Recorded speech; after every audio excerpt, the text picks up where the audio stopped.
nasugad karon nga gabi ang desisyon sa National IATF. And joining us tonight over the phone is the local IATF chair of Bacolod. We have Vice Mayor Elcid Familiaran on the line. Vice, maayong gabi. Mayong gabi, Action Heart, mayong gabi sa Salamat gid. I don't know kung may ideya na kamo or possibly may advance information. Bacolod City is now included on the 28 areas or places kangin lakip sang in IETF yung paidalom sa alert level number 3, Vice. Well, posible nga ipaidalom, no? So, lato-lato na itong Action Heart kay even the recent news ang NCR daw gina-consider man nga place alert level 4. Mm-hmm. And that nakita ko di ang WHO atag man opinion nga hindi pa man needed, no? Mm-hmm. So, hulaton sa Action Heart ang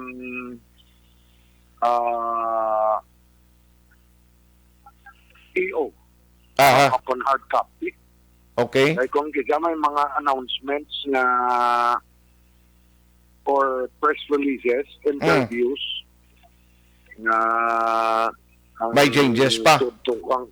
Oo, may man changes, yes. Actually, yung effectivity under ini sa actually national na mo nakuha ding report after nga nagpatigayon mo sang report dire si acting presidential spokesman Cabinet Secretary Carlo Nograles. Ang effectivity ni actually is January 14 to January 31 na mo ni ginambal niya, sir, nga nagpaidalom na sa 28 places including Bacolod sa alert level number 3. Yes, correct, Action Heart. Tama ina. Mm-hmm. Nga base, no? So, tungod sa aton rising cases, posible ina Action Heart.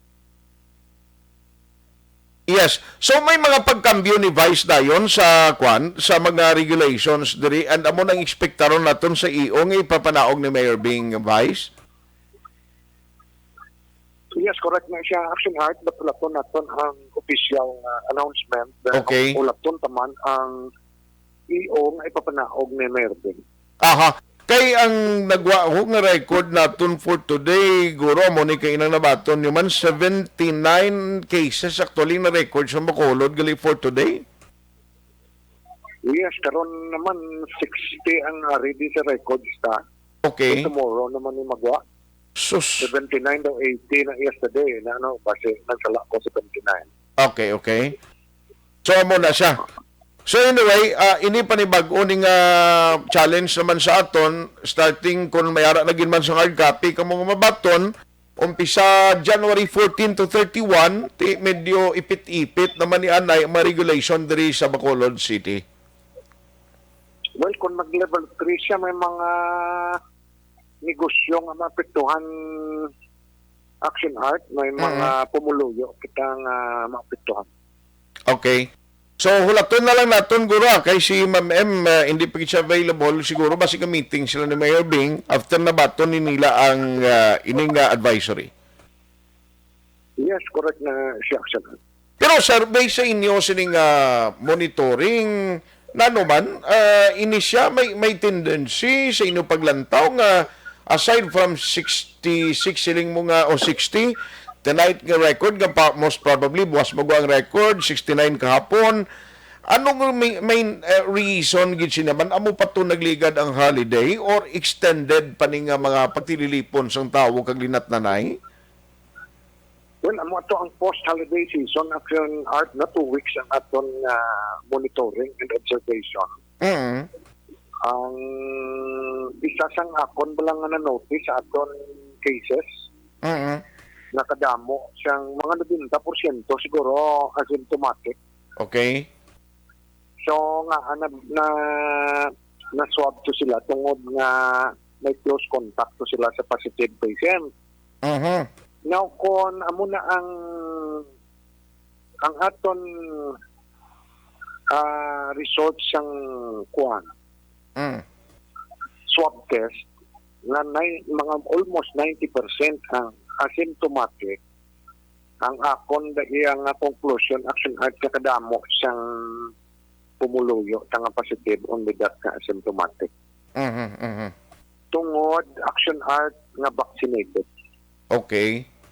So, kung imaginon mo kung hindi vaccinated, ano ay yan ang Aha. Mas lain So, pagid. dako ang contribution siyang vaccination sa paghaganhagan o kon paglapta siyang virus. Naglapta man siya, since na asymptomatic, wala ka may ginabatyag, hindi ka magaswan. Okay. Yes, sir. So with this latest nga update, ano ang advisory mo sa Bacolod Non-Vice, especially while we are waiting for the possible EO nga ipagawa sa alkalde? Well, ang suliton ko action art, duwa ka tuig ng aton leksyon or duwa ka tuig na ang edukasyon kag kinaalam nga na nakuha naton sa sining nga pandemya. So, ang ginapangayo siyang gobyerno, simple lang. Social distancing. Kahapos-hapos lang gid action art. And that siguro, kung may ginabatyag ta, i-isolate sa lawas ta. Okay. Kag subong test ka kung asymptomatic ka, pwede ka man ka angayo home quarantine, no? Ang manami, dahil nga mabalaan mo, kag ma-isolate ka, hindi ka nakapanglaton. Okay. Kag ang wala pa na vaccine dira, pa-vaccinate ka mo. Dako gidya ang mabulig kung vaccinated ka sa Aha. Kagti mga jeepney nga nagabiyahe ni kinahanglan guro ni kay kadamo giblabay sa talupangdan kung ano pasaway man nga driver ngano hindi niya gani nimo matudluan nga kinahanglan social distancing ka pinagusto lang ho. I think base next week mabalik ang task force disiplina action art. Tungod siyang pag-spike sang cases ta sini. Ang inang observation damo nga commuters man ang nag-PM nga full na ang pagpasaka siyang pasahero. So, ina talapang doon ng ina and hoping na maintindihan man niya siyang aton mga drivers na maproteksyonan nilang ila pasahero. Aha. So, in closing, base may tugon ka sa mga Bacolod Non-Vice? Well, suliton ta. The other day, naglibot ako sa mga malls and that damo ang nagpapaksin. So, ang wala pa da ka papaksin, nagpapamati, kabay pang makadesisyon ka mo nga magpa-vaccinate parang kung in kaso malatnan ka, hindi ka matamaan, hindi ka magastuman. On that note, Vice Mayor Elcid Familiaran, salamat gid sa time. Mayong gabi sa liwat. Salamat action art, may gabi sa mo liwat dira. More power kag may gabi sa tanang na paglamat. Action firing